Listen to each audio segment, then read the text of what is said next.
Eh bien, sachez qu'à la fin de l'année 2009, il y a un petit studio qui proposait des films comme Iron Man ou Captain America, qui a donc été racheté par Disney. Oui, Marvel Studios a été racheté par Disney. Alors, ce n'est pas Disney qui a instauré tous les différents personnages, tout cet univers étendu. C'est Kevin Feige, bien sûr, mais avec une aide toute particulière en production de la Paramount. D'accord? Vous allez me dire pourquoi? Parce qu'en gros, dans les années 90, je crois, on va dire deuxième moitié des années 90, Marvel était en faillite. Les comics ne se vendaient plus vraiment, et en fait, les droits cinématographiques de leurs différentes licences, Spider-Man, Iron Man, les 4 Fantastiques, les X-Men, j'en passe, ont tous été vendus à des studios. D'accord?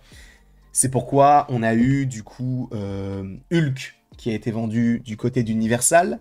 On a eu évidemment le reste des personnages Marvel qui, eux, de leur côté, on va dire, étaient un peu en lien avec Paramount. D'un côté, on avait la Fox qui avait une petite autre société de production qui s'occupait des 4 Fantastiques, mais dans la Fox, on avait notamment Daredevil et les X-Men. Après, pour Daredevil, les droits ont été lâchés, Netflix a pu récupérer tout ça, et après, bon, vous connaissez un peu la suite, et pourquoi est-ce qu'on a Daredevil Born Again notamment, ou Jessica Jones, les acteurs et les actrices qui reviennent du côté du MCU pour interpréter le rôle qu'ils campaient déjà dans les années 2010. Mais là n'est pas la question, et on avait aussi Sony qui a racheté les droits de Spider-Man. Donc voilà, ça a été dispatché un peu partout. Sauf que l'univers du MCU a été lancé donc en 2008, et à la suite du début de cet univers-là, boum, on rachète. Alors, il y avait déjà des films qui étaient prévus, c'est pour ça que vous voyez toujours le logo Paramount au début des films, c'est normal, mais vous voyez aussi le logo Marvel Studios, et à partir de je ne sais plus quel film exactement, là on n'a plus du tout le logo, je me demande si c'est pas après Iron Man 3. Je me demande si Iron Man 3, il n'y a pas toujours le logo, je ne sais plus exactement, mais bref, en tout cas, arrive un moment où on n'a plus le logo et c'est véritablement totalement Disney maintenant qui s'occupe de tout, avec évidemment Kevin Feige. Jusque-là, vous me suivez.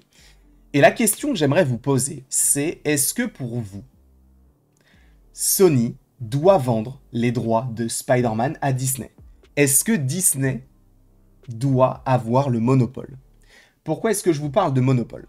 Pour la simple et bonne raison que, je vous rappelle que du côté donc de Disney, on a beaucoup de personnages. Les seuls personnages qui n'appartiennent pas à l'univers de Disney, en tout cas au moment où Disney rachète Marvel, c'est au moment où on a les X-Men du côté de la Fox, on a Spider-Man du côté de Sony, on a Hulk du côté d'Universal, même s'il y a des connexions, notamment par rapport au Hulk, puisqu'on l'a du côté du MCU, et je crois que c'est tout. Enfin bref, j'ai peut-être oublié un truc, mais bref. Disney, en 2018-19, je ne sais plus exactement, rachète la Fox pour pas moins d'une 70aine de milliards de dollars.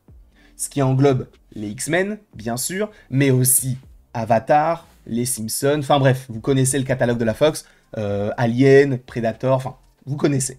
Jusque-là, ok. Et en fait, à partir de ce moment-là, ils ont tous les mutants. En fait, ils devaient attendre un certain moment avant de les réutiliser, et c'est normal, de toute manière, ils voulaient faire en sorte d'espacer un peu, de se concentrer sur leur propre personnage, prendre le temps de bien faire leurs choses de leur côté, et donc ils ont récupéré ces personnages-là.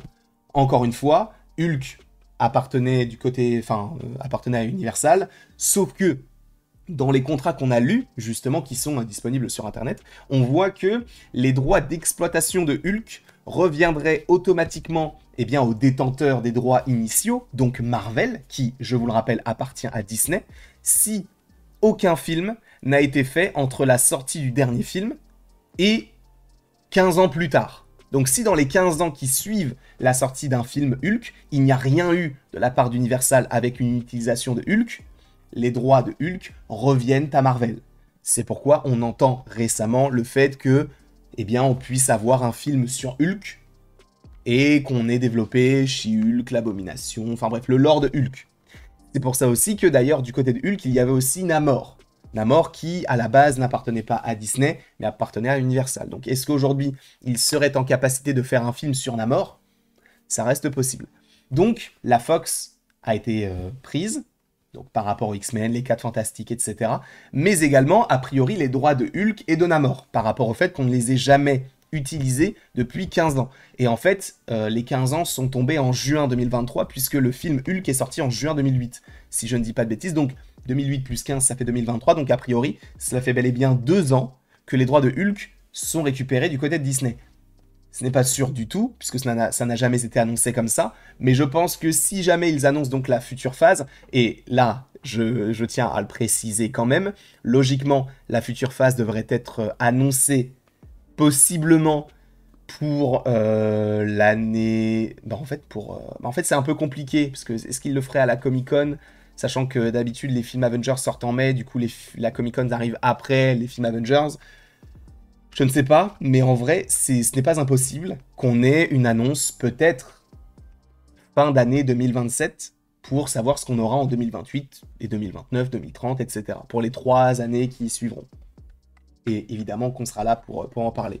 Et du côté en fait de Sony, je vous rappelle qu'on a Spider-Man, mais on a aussi cet univers-là. Évidemment qu'il y a une coproduction Sony. Alors, il faut rappeler quand même que, en gros, à la base, il y avait des... je vais vous faire un petit récapitulatif. Il y avait des discussions préliminaires afin que le Spider-Man de Sony de l'époque, qui était Andrew Garfield, puisse interagir avec le MCU. Il y avait des discussions préliminaires. Sauf que Sony a été piraté. La plupart des mails ont fuité, et du coup, cet accord, ça s'est arrêté. La licence Spider-Man s'est arrêtée également. Donc, voilà. On a arrêté avec Andrew Garfield et on a repris avec un nouveau Spider-Man, mais avec cette coproduction entre Disney et Sony. Donc c'est pour ça qu'il y a eu donc ces accords-là. D'un côté, Sony autorisait le fait que Spider-Man soit du côté du MCU, mais tout en ayant un énorme pourcentage au niveau du box-office. Cet accord a été renégocié, on va dire, je ne sais plus à quel montant exactement, mais voilà. En fait, ce qui est intéressant, c'est que de son côté, Sony s'est dit, ok, on voit que ça marche bien depuis, on va dire... depuis 8-9 ans, puisque je crois que non, ça faisait 10 ans, puisque Venom est sorti en 2018, et donc le premier film Iron Man est sorti en 2008. Donc on voit que du côté du MCU, ça a l'air de prendre, ils font des films qui font le milliard, et si nous, avec les personnages de Spider-Man, est-ce qu'on ne ferait pas plutôt un univers étendu? Et donc ils ont lancé Venom en 2018, puis Morbius en 2022... avant il y a eu Venom 2, donc Morbius en 2022. Ensuite il y a eu en 2024 les 3 films Kraven, Madame Web et attends, il y avait quoi d'autre encore? Venom 3 du coup, en 2024. Et là visiblement ça a l'air d'être arrêté. Donc c'est vrai qu'il y a pas mal de gens, et moi à la base j'en faisais partie, qui voulaient que Disney récupère les droits. Sauf que est-ce réellement une bonne idée que Disney ait le monopole?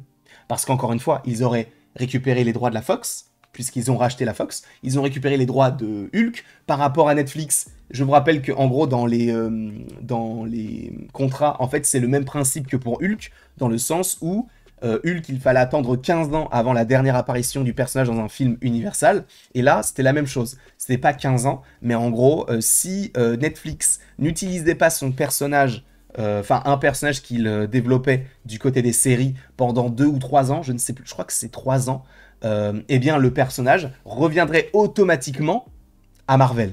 Et ça a été le cas, puisque je vous rappelle que la dernière saison de Daredevil est sortie soit en 2017, soit en 2018, ce qui a laissé 3 ans plus tard, eh bien, le tournage de No Way Home, dans lequel il y avait qui?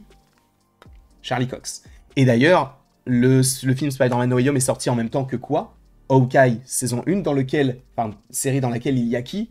Le Caïd, interprété par Vincent D'Onofrio, qui revient dans le rôle du personnage qu'il campait déjà du côté de Netflix. Donc vous voyez que ils ont tout. Ils ont absolument tout. Donc est-ce que ce serait une bonne idée que Disney récupère les droits cinématographiques de Spider-Man? On ne parle pas de racheter Sony, parce que c'est impossible de racheter Sony. Je vous le rappelle que Sony, à la différence de la Fox, ce n'est pas juste une société de production de films ou de séries. Je le rappelle, Sony, c'est aussi une énorme industrie high-tech, c'est-à-dire qu'ils font de l'électroménager, des télés, des smartphones, ils font beaucoup de choses, et même plus que ça, peut-être, je ne connais pas toute l'histoire de Sony, mais racheter Sony, logiquement, ce serait beaucoup plus cher que de racheter, comment ça s'appelle, la Fox. Sauf qu'en fait, aussi, ce qui est intéressant, c'est que Disney ne pourra pas racheter Sony. Ils ont déjà racheté un studio, alors tu pourras me dire, oui, mais du coup, ils ont l'argent pour. Oui, mais en fait, il y a ce qu'on appelle, alors je sais plus comment ça s'appelle, mais je crois que c'est la concurrence. La concurrence déloyale, je ne sais plus exactement. Mais en gros, on ne peut pas avoir un mastodonte qui puisse tout prendre. Il faut que les richesses, entre guillemets, que ce soit en termes de sous ou en termes de programmes, j'entends les programmes dans les richesses, soient partagées. On ne peut pas avoir un seul studio qui propose tout. C'est aussi le principe qu'on a adopté du côté de la NBA. On ne peut pas avoir tous les meilleurs joueurs dans une franchise NBA parce que ce serait trop simple. Il faut qu'il y ait un partage des meilleurs joueurs pour que ce soit plus attractif et qu'on puisse évidemment ne pas suivre qu'une seule équipe et du coup qu'un seul studio. Donc c'est aussi pour ça. C'est peut-être la concurrence déloyale ou la concurrence du marché, je ne sais plus, le marché de la concurrence, je ne sais plus exactement. Mais en vrai, il y a une loi qui interdit le fait qu'il ne puisse y avoir qu'un seul acteur dans un marché. Et c'est pourquoi, du coup, Disney... Alors tu me diras, en rachetant Sony, il ne serait pas seul, puisqu'il y aurait d'un côté Warner, il y aurait toujours Universal, il y aurait toujours ci, ça, ça. Oui, mais ils auraient racheté 2 énormes studios. Et c'est un peu compliqué de le faire aujourd'hui, sachant qu'ils ont déjà racheté la Fox, et ça a coûté énormément d'argent. Je ne les vois pas sortir, allez, 100 milliards de dollars pour racheter Sony. Ça m'étonnerait énormément. Et sachant que je ne pense pas que ce soit leur but. Eux, leur but, c'est uniquement, supposément, à un moment donné, peut-être de racheter les droits cinématographiques de Spider-Man, qui, je pense, sont extrêmement chers, puisque je vous rappelle que Spider-Man est l'une des licences les plus lucratives de l'histoire du cinéma, avec quelques films à son actif, certes. C'est pas la plus lucrative c'est le MCU, mais avec combien de films aussi à la clé? Je crois qu'ils ont fait une trentaine de milliards de dollars, un truc comme ça, je sais plus exactement, mais bref, c'est énorme, on est bien d'accord. Cependant, est-ce que Disney aurait tout intérêt à racheter du coup les droits de Spider-Man? Pour eux, si on se classe de leur côté, évidemment que oui, vu toutes les bouses que Sony nous pond chaque année. Heureusement, là, a priori, c'est terminé, mais on peut se poser la question de mais que va faire Sony maintenant? Est-ce qu'ils vont peut-être développer un nouveau Spider-Man, sachant que là, on sait que, évidemment, Sony est en partenariat avec Prime Video pour développer notamment la série sur Spider-Noir, donc Spider-Man Noir. Est-ce que ce serait une bonne idée de la part de Disney de racheter les droits cinématographiques de Sony? En tant que fan du MCU, on peut se dire que oui, mais en tant que cinéphile, même si certains vont me dire le Marvel c'est pas du cinéma, c'est du cinéma. Tout ce qui sort au cinéma, c'est du cinéma. Mais en tant que cinéphile, est-ce que c'est vraiment bien que un studio puisse proposer tout ce qu'ils veulent dans le même univers, sachant que ça serait différent de DC, sachant que DC, eux, oui, tout appartient à Warner, mais en même temps... Bah, t'as le côté de The Batman, tu as l'animation qui peut être un petit peu différente, t'as l'univers de James Gunn, enfin, t'as plusieurs choses. T'as les séries live action aussi qui n'étaient pas dans le même univers. Là, on peut supposer que tout serait connecté, notamment par rapport au multivers. Donc, c'est un peu particulier. En tout cas, moi, je n'accepterais... Enfin, qui suis-je pour accepter ou pas? Je n'aimerais pas particulièrement, plutôt, le fait que tout appartienne à Disney, parce que je pense que ce serait contre-productif. Et je pense qu'aussi, si le monopole est à Disney, ils ne se remettront peut-être pas en question. Et la seule... Enfin, tu me diras, avec l'univers de Sony, est-ce qu'ils ont vraiment besoin de se remettre en question, vu la pauvreté de leurs histoires? Je ne suis pas sûr. Mais c'est vrai que j'en attends aussi beaucoup de l'univers de DC, qui pourra peut-être remettre un coup de fouet à l'univers Marvel en se disant, bon, on s'est un peu reposé sur nos acquis pendant beaucoup d'années, venez, on essaye de faire mieux. Et je pense que ce serait bien qu'ils partent là-dessus. En tout cas... Cette vidéo était assez longue, mais j'ai bien aimé la faire. J'espère qu'elle vous a été utile. Encore une fois, ça n'engage que moi, mais aussi les faits. On a parlé de contrats, on a parlé de différents studios, et j'ai vraiment trop aimé faire cette vidéo. Donc si vous en voulez plus, écrivez studio dans les commentaires, pour savoir si vous voulez plus de vidéos sur « Ah bah là, il y a tel type de contrat, là ça pourrait être ci, là ça pourrait être ça ». J'adore faire ce genre de choses. Et en plus de ça, bah, ça permet aussi de rentrer un peu dans les coulisses de nos univers préférés. On peut le faire pour Marvel, on peut le faire pour Pixar, on pourra le faire pour DC. Enfin, donnez-moi un petit peu votre avis par rapport à tout ça. Évidemment, pour les autres studios, il faudra que je fasse beaucoup plus de recherches parce que je m'y connais moins. Mais là, voilà. En tout cas, donnez-moi votre avis par rapport à tout ça dans les commentaires. Je vous remercie encore une fois d'avoir été présent. Et il ne me reste plus qu'à vous dire à la prochaine, pour la prochaine. Et encore une fois, merci beaucoup à vous d'avoir été là. On se retrouve d'ici quelques temps pour de nouvelles vidéos et pour de nouvelles aventures. Et bah, passez une très belle journée, sachant qu'il va y avoir beaucoup de vidéos aujourd'hui, encore une fois.